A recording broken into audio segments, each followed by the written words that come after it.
Welcome to the Roy Morgan webinar on trust and distrust in real estate in Australia. But first, what actually is trust? It's important to understand trust before we explore how it applies to real estate in Australia. In a nutshell, trust is the foundation of all human connections.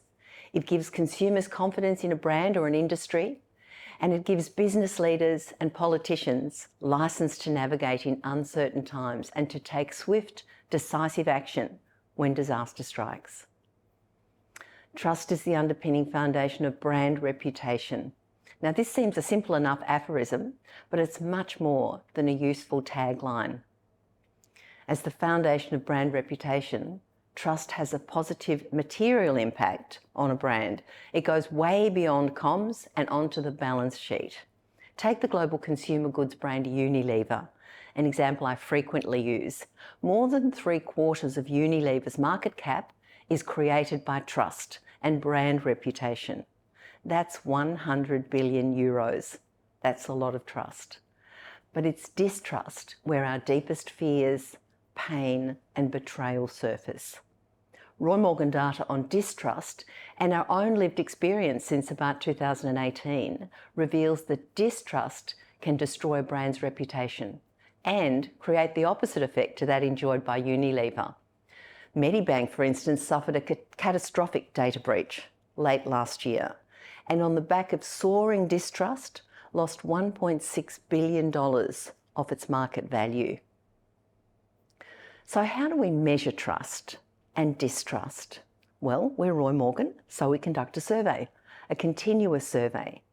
We've just entered our 6th year of asking 2,000 Australians each and every month, 2,000 different Australians each and every month, which brands they trust and which brands they distrust. We also ask them why they trust or distrust the brands that they nominate. And we record exactly what they say in their own words. So this research is open-ended, it's unprompted, and what that means is for people who nominate a brand, it's so top of mind that it kind of appears ahead of all of the other brands swirling around in their consciousness. So we then calculate a net trust or net distrust score for each brand by subtracting their distrust score from their trust score. And this creates a full picture of how the brand's tracking and allows us to benchmark each brand against the other across all industries. So which brands are most trusted in Australia? That is to say, which brands have the highest net trust scores? Well, Woolworths and Coles are the most trusted brands in Australia and have been since COVID in June 2020, when they raced past Bunnings. The remainder of the top 20 is dominated by retailers. 3 banks also make the top 20, with Bendigo Bank being the most trusted. Interestingly, the Commonwealth Bank recently entered the top 20 for the first time, enjoying a remarkable improvement after being deeply distrusted since the Banking Royal Commission in 2019. Now, the reason Australians trust these brands really comes down to the basics of doing good business. For example, treating the customer well, delivering a good quality product or service. These are kind of the bread and butter of keeping customers or clients happy, and they go a long way to building trust and brand equity. But trust goes beyond these basics. Woolworths is the most trusted brand in Australia, largely because the CEO and his whole team stepped up during COVID and visibly gave us Australians exactly the kind of support we needed. But as we at Roy Morgan know, trust isn't the whole picture. Let's now look at the dark side of the coin, toxic and corrosive distrust. So which are the most distrusted brands in the country? Well, Facebook has been the most distrusted commercial brand ever since we began measuring distrust, way back in late 2017. Much of its distrust comes from issues around data privacy, including the Cambridge Analytica scandal in 2018. But distrust in Facebook runs even deeper than that. We asked Australians in another survey whether they thought social media did more harm than good, And the vast majority said yes, they thought social media did more harm than it did good. So the internet's not the problem, social media's the problem. And in addition to Facebook, that includes Twitter and TikTok, which are also in the top 20 most distrusted brands. I just mentioned the Medibank cyber attack, and here it shows up as the 7th most distrusted brand in Australia. But look at Optus in second place. Its data breach distrust is so huge. It's pulled the entire telco industry with it to become the most distrusted industry in the economy. Interestingly, and this is really, really important, scandals that occurred quite some time ago, like the Harvey Norman JobKeeper scandal and the Rio Tinto Juukan Gorge scandal, still have vivid recall among Australians and continue being punished in the distrust stakes. Looking at the top reasons Australians give for distrusting brands, the number one reason is a perception that brands are too motivated by profit. Of course, there's nothing wrong with a business making a profit, but when they're perceived as pursuing profit ruthlessly or even deviously, this really creates distrust. Now, while not in the top 5 reasons, distrust in brands for not protecting privacy has soared recently, following the highly publicised data breaches. Look at the comment on Optus that says their cybersecurity measures are woeful, and importantly, Optus doesn't acknowledge this or accept responsibility for it, so it's how the brands respond as well. So let's now turn to the promised and all-important real estate industry. What do we know? Well, the news is not great. By way of context, in 2021, we asked Australians which professions they rated as being ethical and honest. And the results were not good for real estate agents. Just 5%, or 1 in 20 Australians, rated real estate as a high or very high on ethics and honesty. This was the 3rd lowest of any profession. Only car salesmen and advertising were rated lower. And it appears to be going backwards. Just 5% of Australians rate the real estate profession highly. That's less than half the peak of 12% that they recorded in 2013. So it's going in the wrong direction. But other professions like company directors and business executives have also fallen off a cliff when it comes to honesty and ethics, according to Australians. So perhaps Australians are becoming more sceptical. One thing's certain, reputationally, I wouldn't want to be an executive director at a real estate firm. Interestingly, real estate agents performed better among younger Australians, with 11% of 14 to 24-year-olds rating them as ethical and honest. There's an inverse correlation between age and a positive perception of real estate agents, with older age groups having the most negative perceptions.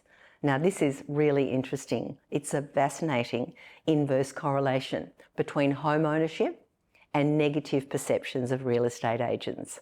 Disturbingly, it appears that the more interaction people have with real estate agents, the worse their negative perceptions. For example, 84% of people 65 and over own their own homes, and only 2% consider real estate agents honest and ethical. That's a pretty unusual set of correlations. We haven't seen that across other industries. So looking now at our trust and distrust data specifically. Each year, around 400 Australians mention a brand in the real estate industry, or say generally the real estate industry is an industry they don't trust, for either trust or for distrust. When we measure trust and distrust in an industry, we roll up all the mentions of individual brands in that industry, as well as any generic mentions of the industry as a whole. And we come out with a total net trust or possibly net distrust score for the industry. Now, given the relatively low sample size for this industry, we rolled up real estate with property developers, although real estate brands make up 90% of the combination. And I can reveal that this aggregated industry receives more distrust than trust. So it's firmly in net distrust territory. So how does it compare to other industries? Well, as you can see, it doesn't compare well, but it could be worse. Real estate and property developers are ranked 19th out of 26 industries that we track. This is worse than political parties, insurance and gambling, but not as bad as social media and telcos. The good news is that compared to 12 months ago, real estate's improved one place on the industry rankings. Over time, if we look at this chart over time, we can see that the real estate industry's been in decline, but is now showing good signs of improvement.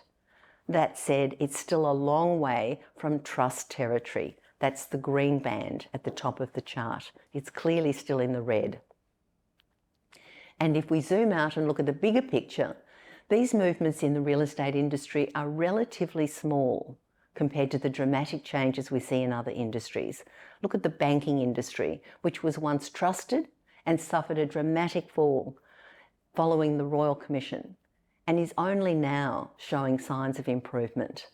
The insurance industry also took a significant fall, with the real estate industry beset by scandals and political attacks and systemically stuck in distrust territory. One uncharitable view is that real estate is a Royal Commission just waiting to happen. Remember also that every mainland state has a Labor government now, so the days of so-called self-regulation may well be over. As I explained earlier, we calculate a net trust or distrust score by subtracting distrust from trust. And this chart shows the individual trust and distrust components of the real estate sector. The green bars are trust and the red bars are distrust. And the black line is the net distrust score. It's striking how much red we see on this chart, which shows just how distrusted this industry really is.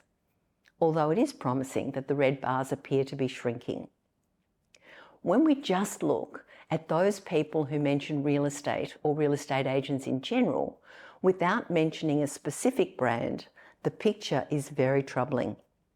There's been no trust at all in the last 2 years. The only people who mention the words real estate agents are those who distrust them. Those who do trust their real estate agent are probably more likely to mention the specific brand, the specific agent that they trust. But this generic distrust of real estate agents is driving deep distrust in the industry and will play badly with policymakers. We know that trust, and more particularly distrust, is a deeply emotional state. Buying and selling property is one of the most stressful events in life, and property is the largest investment most people have and will ever have. Real estate agents represent a grudge purchase to many people. Like insurance, it's something that you have to have, but something that's not generally viewed as particularly pleasant. This perception is amplified by a concept known as narrative economics, which reveals that economic behaviour is heavily influenced by the stories and narratives people tell. And this is often perpetuated in social media and in popular culture, with many TV shows and movies often stereotyping real estate agents as being shady and untrustworthy. And most of us have got a story about a real estate agent, and we feed into that narrative economics as well.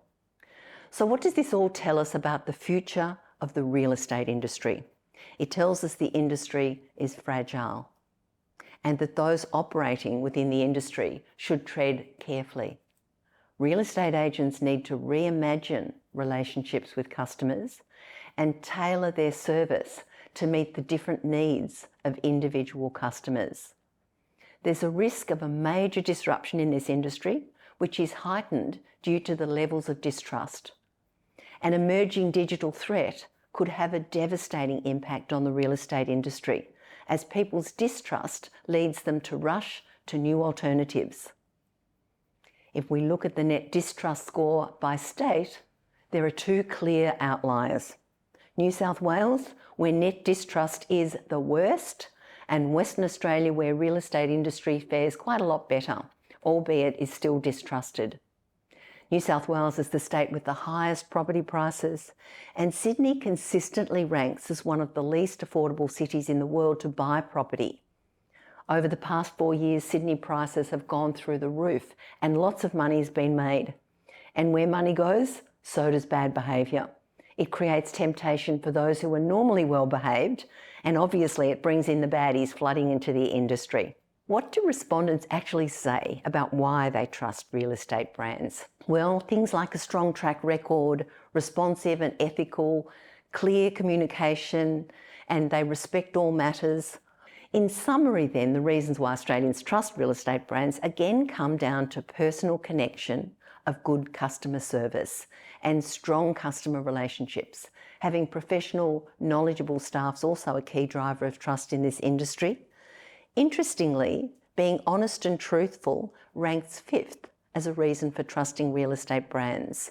And given what we've seen already, that seems a bit counterintuitive. That is, until we look at distrust.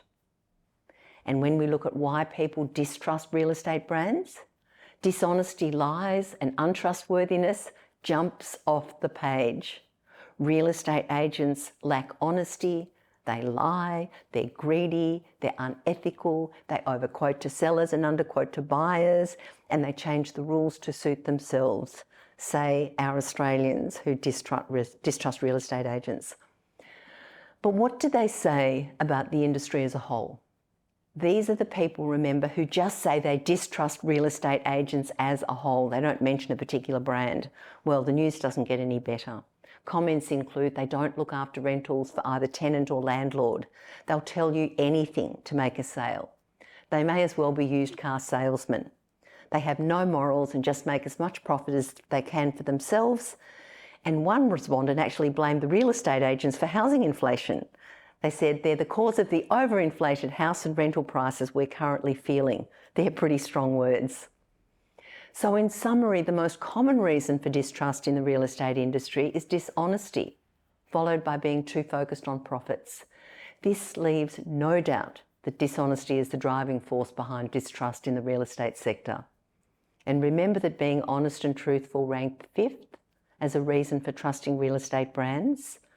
So customers expect them to be truthful and honest, but when they're not, distrust in a brand absolutely soars. Customers hate feeling that they trusted too much. In summary, I'd have to say that the industry, many of its brands and many of the professionals who work in the industry have a long way to go when it comes to trust. Real estate agents encounter buyers, sellers, and renters at the most vulnerable time of their life. No matter who they are, they have little or no control and they feel desperately exposed. For agents to do the wrong thing at this vulnerable time is not only deeply damaging to the individual and their family, but it can also become the cause of intergenerational distrust of a real estate brand. As an industry, as a real estate business, and as a real estate professional, agents need to put the customer in the driver's seat. They also need to set a benchmark for trust and distrust and take positive and actionable steps to decrease distrust and track it over time to ensure the brand is on the right track. So what should they focus on? As I said earlier, real estate companies and agents need to focus on customers. They need to become problem solvers, not problem creators. They need to develop a strong community bias. They need to communicate clearly and use consistent, clear messaging. And every business owner should develop a decency principle for their firm. And that simply means thinking about every decision, every interaction, in terms of what would be the decent way to act if your daughter or your mother or your best friend was your client. So none of this is rocket science, but it requires a really serious cultural shift and a consistent focus on doing things in the right way. At Roy Morgan, we can see clear pathways to improve. Putting the customer at the centre of the universe involves understanding a whole range of customers with different needs, different desires and expectations and ways of communicating. We can help businesses to understand this. If you really want to delve deeper into this, the first step will be to commission an industry or brand deep dive report. But fundamentally, unless you're adding human value to the customer, the buyer, and the seller, there will no longer be any need for real estate agents. They will go the way of Kodak and become irrelevant. That brings this short webinar to a close. Contact Roy Morgan for more insights and don't miss our previous and upcoming webinars. We bring you the latest results on trust and distrust, sharing some of the best and worst practice examples and how sectors are performing. You're also welcome to subscribe to our YouTube channel for a whole range of these and other Roy Morgan data and insights. Thank you for the opportunity to share these insights with you today. See you next time.